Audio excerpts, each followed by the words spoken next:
Hello friends नमस्कार। आज आमे बनैबा रोही माछ आलूर झोल।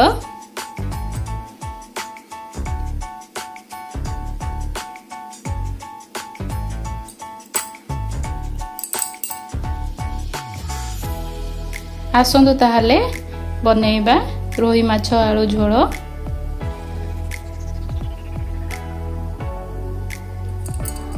मु एठी गोटे केजी रोही माछ नेइची। एबे हमें सेथिरे किछि लूण और किछि हळदी देकी गोळेई दबा।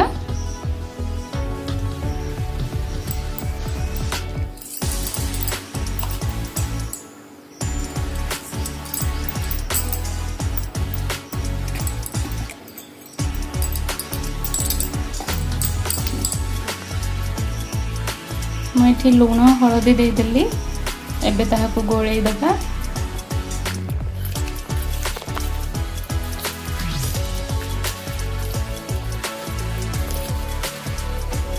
माछ को एबे गोळेई देली।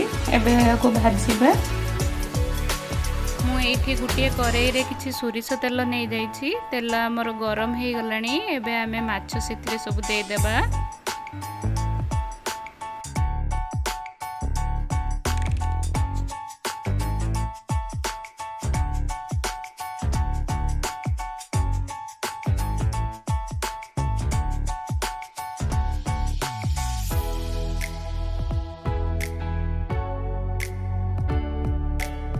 माछ को एबे मु उलटी नेछि। एबे यहाँ को गोल्डन कलर होबा जाय फ्राई करिबा। माछ फ्राई हमर रेडी हे गलानी। मु यहाँ को गुटिए प्लेट को बाहर कर नेबी।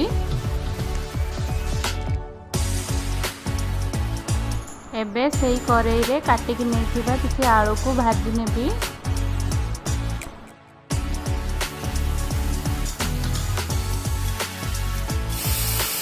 आलू भजा हमर रेडी हे गला। एबे मु ताको गुटे प्लेट को बाहर करने। एबे हमें माछ झोल पई मसाला प्रस्तुत करिबा।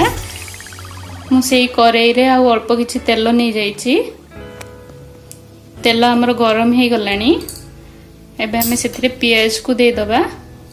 मु एठी दुईटा प्याज को छोट छोट पीस करी काटी कि नेछि।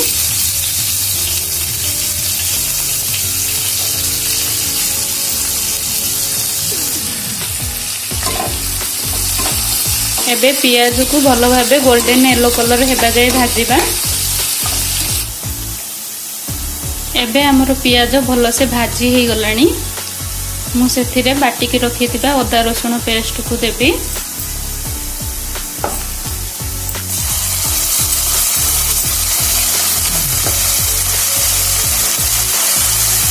मुझे 2 चम्मच अदा रसुण रो पेस्ट देछि।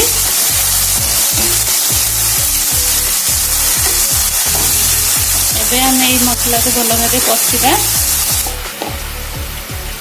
एबे मु ए मसला रे हळदी गुंड गुटे चम्मच दे दोची। लंका गुंड गुटे चम्मच दोची। मुठी काश्मीरी चिल्ली पाउडर नेची। बेसी राग होबनी, कलर भलो आसीबो।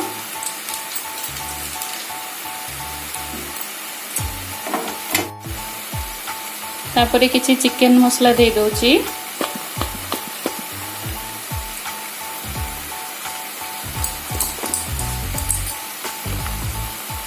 धनिया पाउडर किछि दे दोची।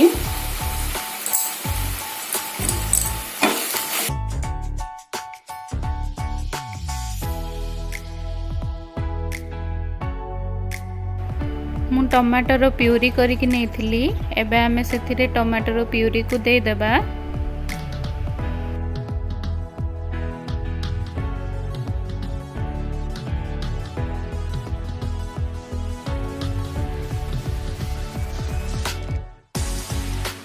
एबे हमें यही मसला को भलो भाबे कसिबा। मसला रु तेल छाड़ीबा जाए।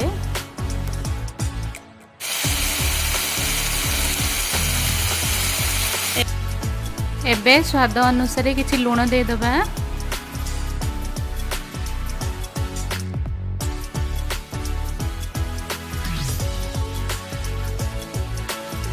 मसला रु तेल छाड़ी आसलानी।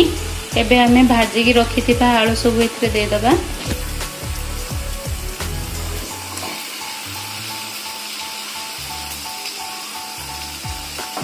आलू सहित मसला को टिके भल से कषि नेबा।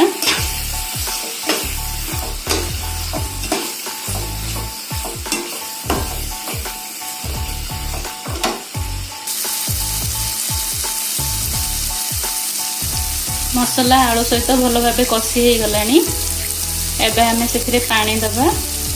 मु पानी को गरम करनी थी, गरम पानी को एथिरे दबा।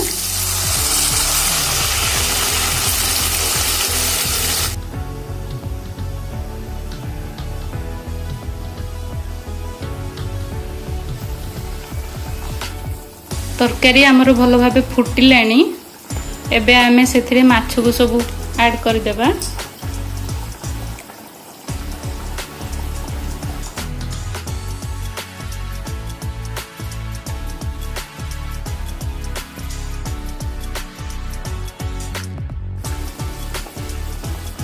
एबे मु माछ सब को दे देली।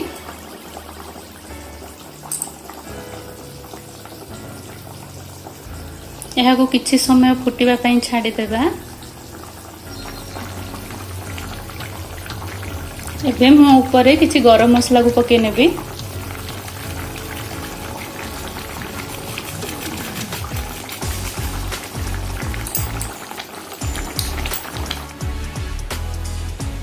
देखंतु केते सुंदर आमर रोही माछ आलूर झोल बनिकी रेडी हो गला।